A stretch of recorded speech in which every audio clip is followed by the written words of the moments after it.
लिहिलास रे? आता जे कडवं आहे त्याच्या मागचा अर्थ तुला माहित आहे? हे कडवं का लिहिलंय? नाही रे.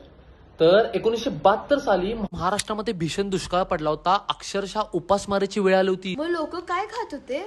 तर सुकडी नावाचा लाल गहू भारतानं आयात केला होता. तो गहू अमेरिकेमध्ये जनावरांना खायला घालायचे आणि आपण गणपती बाप्पांना तर तांदळाच्या मोदकाचा निवेद दाखवतोय. तर या गाण्यातून आपण गणपती बाप्पांना असं सांगतोय की तुला मी तांदळाच्या मोदकाचा निवेद आज दाखवू शकत नाही. जो काही निवेद दाखवतोय तू स्वीकार कर आणि हे जे संकट आपल्यावर आलेलं आहे ते लवकरात लवकर तू दूर कर. आता हे तू कडवायला आणि आता तुला त्याचा अर्थ पण कळेल. नाव काढून पोतांदुळाचे केले मोदक लाल गव्हाचे, हाल ओळख साऱ्या घराचे, दिन येतील कारे सुखाचे, सेवा जाणून गोड मानून द्यावा आशीर्वाद आता.